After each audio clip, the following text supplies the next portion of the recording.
नमस्कार। बांग्लादेश की लगातार चीन से दोस्ती एक तरीके से उनको काफ़ी भारी पड़ रही है। जिस तरीके से भारत में अभी विदेशी मेहमानों का जमघट होने वाला है, उसमें अभी यही फैसला नहीं हो पाया है कि तारिक रहमान वहाँ से आएंगे कि नहीं आएंगे। तारिक रहमान आएंगे, लेकिन तारिक रहमान को ये बताया जा रहा है कि पिछले कुछ समय में जिस तरीके से बांग्लादेश बॉर्डर पे आपने अशांति करने की कोशिश की है, जिस तरीके से हमारे हिंदू भाई बहनों को माइनॉरिटी के नाम पे आपने अपने देश में मारा है, उसके बाद आप ये उम्मीद मत कीजिए कि भारत में जब आप आएंगे तो यहाँ पे आपको रेड कारपेट वेलकम मिलेगा। दरअसल आप चीन के पिछलग्गू थे। चाहे आपका सिल्क वैली की बात हो, चाहे आपका कॉटन इंडस्ट्री की बात हो, या इंफ्रास्ट्रक्चर की बात हो, पोर्ट की बात हो, डिफेंस की बात हो, आपकी जो भाषा है वो बेसिकली चीन के प्रति ज़्यादा सॉफ्ट है और भारत के प्रति आप ये दिखाना चाहते हैं कि यूँ ही अगर हुआ तो ठीक है, नहीं हुआ तो कोई बात नहीं। अब हम बात करते हैं कि रहमान को किस तरीके से भारत ने रास्ता दिखाया है। तारिक प्रधानमंत्री बने, शेख हसीना हमारे देश में, शेख हसीना बांग्लादेश जा रही हैं, दिनेश त्रिवेदी हमारे वहाँ पे एक तरीके से प्रतिनिधि हैं भारत के। अब सवाल ये होता है कि तारिक रहमान अगर भारत आते हैं तो क्या क्या होगा। तारिक रहमान भारत आते हैं तो सबसे पहले उनसे बात ये की जा रही है कि भाई आप अपने रोहिंग्या को इज्जत से वापस ले जाइए। आपको बताना यह बहुत ज़रूरी है कि बांग्लादेश बॉर्डर भारत का सबसे बड़ा हिस्सा है जहां पे हम दोनों बॉर्डर को शेयर करते हैं, और शेयरिंग की वजह से बहुत सारे इन्फिल्ट्रेटर्स जो उनके लोग यहाँ पे नौकरी करने आते हैं और रात में यहीं रुक जाते हैं अपने रिश्तेदारों के।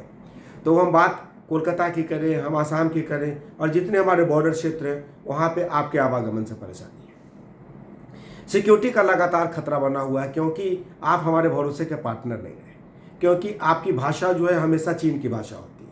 ऐसे में भारत की मजबूरी ये है कि हम आपसे बात करें तो किन शर्तों पे बात करें। आप हमारे साथ ट्रेड करेंगे तो कैसे ट्रेड करेंगे, और अगर नहीं करेंगे तो क्यों नहीं करेंगे। दूसरी बात कि अगर भारत आपके साथ गंगा वाटर ट्रीटी को रद्द कर देता है तो फिर आपका क्या होगा। भारत से आपके पास पेट्रोलियम पदार्थ, गैसोलीन, एलपीजी, पीएनजी, डीजल हम आपको देते हैं। इसलिए देते हैं क्योंकि हमारी जो ट्रीटी है उसमें विदेशों से खरीद के हम आपको सस्ते में देते हैं, वो आपको चाहिए।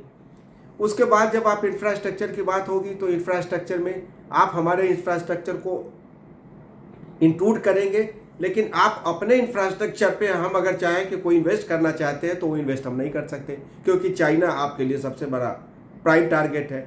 दूसरी बात कि विश्व की इकोनॉमी में जो आपका कंट्रीब्यूशन है वो ठीक कंट्रीब्यूशन है, लेकिन आप दूसरे देशों के साथ ज़्यादा काम करना चाहते हैं, भारत के साथ नहीं काम करना चाहते। आपकी मजबूरी ये है कि आप बेसिकली चीन के पिछलग्गू हैं कि जो चीन कहेगा वही करेंगे। तो चीन और भारत की स्थिति अब पहले वाली नहीं रही। जिस तरीके से अजीत डोभाल आज जाके वहाँ पे बात कर रहे हैं, और उनके वांग और अजीत डोभाल क्या बात कर रहे हैं, चीन में यही तो बात हो रही है कि बॉर्डर पे जिस तरीके से गलवान में हुआ, या जिस तरीके से आपने हमारे बहुत सारे ऐसे अरुणाचल के क्षेत्र है जहाँ पे आपने कब्जा किया हुआ है या कब्जा करने की कोशिश कर रहे हैं, उसको खाली कीजिए। उसमें हाँ में हाँ मिलाने का काम आप करते हैं। तो शेख हसीना की नीति क्या थी कि हम दोनों में बैलेंस बना के चलेंगे, लेकिन आपकी नीति क्या है कि अब चीन को खुश करके रखेंगे। आप चुनी हुई सरकार है, लेकिन चुनी हुई सरकार कब है, जब विपक्ष वहाँ पे था नहीं। जब विपक्ष था नहीं तो आप एक तरीके से जैसे मन किया चुनाव लड़े और चुनाव जीत गए। ए पार्टी और बी पार्टी चुनाव लड़ी, उसमें ए जीत गई क्योंकि पहले से तय था कि तारिक रहमान की सरकार वहाँ पर जीत जाएगी, क्योंकि वहाँ पर शेख हसीना को आपने चुनाव नहीं लड़ने दिया। खैर, शेख हसीना और आपके बीच का जो मसला है वो आपका मसला है, उससे भारत का कोई बहुत ज़्यादा लेना देना नहीं है। लेकिन जिस तरीके से आपने व्यापार की संधि को, बहुत सारे संधियों को आपने तोड़ा है, तोड़ के आपने कोशिश की है कि चीन को आगे बढ़ाया जाए। और चीन को आगे क्या बढ़ाएंगे, चीन का पिछलग्गू रहा जाए, क्योंकि चीन का पिछलग्गू रहने के बाद आप भारत को आँख दिखा सकते हैं। और आँख क्यों दिखाना चाहते हैं, क्योंकि आपके तमाम ऐसे लोग जो रोहिंग्या के तौर पर, इन्फिल्ट्रेटर के तौर पर, जो हमारे वेस्ट बंगाल में है, हमारे असम में है, उनको भारत सरकार सीएए के तहत या एक सघन जो हमारा चल रहा है वोटर रिवीजन के तहत वहाँ पे वापस करने की बात कर रहा है। हम आपको वापस बात करेंगे। एक बातचीत हो रही थी तो अमित शाह ने कहा कि भाई हम जब बांग्लादेश के लोगों को भेजते हैं तो उनको 2 बॉटल पानी, ब्रेड का 1 पैकेट और खाने का कुछ सामान दे के भेजते हैं कि अगर तुम्हारे देश के लोग अगर नहीं रखेंगे तो 2 दिन 4 दिन अपना तुम खाओ और बॉर्डर पे अपने वहाँ की सरकार से मिन्नत करो कि भाई हमें वापस ले लीजिए। सवाल ये है कि संसाधन उतने ही हैं। जो संसाधन भारत के लोगों को भी इस्तेमाल करना है, आपको भी इस्तेमाल करना है। तो आप हमारे यहाँ इस्तेमाल क्यों करेंगे? आप अपने प्रदेश में इस्तेमाल कीजिए ना, अपने देश में इस्तेमाल कीजिए। भारत के संसाधन का दुरुपयोग आप क्यों करते हैं? तो आपके लोग जो यहाँ पर रहते हैं इलीगल, जो अवैध तरीके से रह रहे हैं, उनको आप वापस ले जाइए। तो अभी जो विदेश के रहनुमाओं की जो बैठक होने वाली है भारत में, उसमें तारिक रहमान की क्या भूमिका होगी? तो अब सवाल ये हो रहा है कि उनका अभी शेड्यूल तय नहीं किया गया, वो कैसे आएंगे, उनकी मेहमान नवाजी कैसे की जाएगी।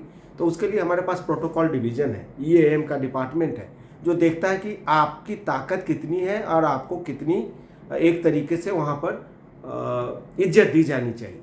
ये तो नहीं हो सकता कि आपने जिस तरीके से हमारे हिंदुओं को मारा है वहाँ पे, और मार मार के ये एहसास कराया है कि भारत के जो लोग यहाँ पे रहते हैं वो एक तरीके से अवैध है, तो वो आपके सिटीजन है, लेकिन जो हमारे यहाँ लोग रह रहे हैं वो सिटीजन नहीं है। तो ऐसे में आपको यहाँ पे झुक के बात करनी पड़ेगी। और भारत एक महाशक्ति है, ये मत भूलिए कि चीन अगर आपका दोस्त है तो भारत का कुछ बिगाड़ लेगा, क्योंकि चीन अब भारत से अकेले लड़ने की स्थिति में नहीं है। नमस्कार।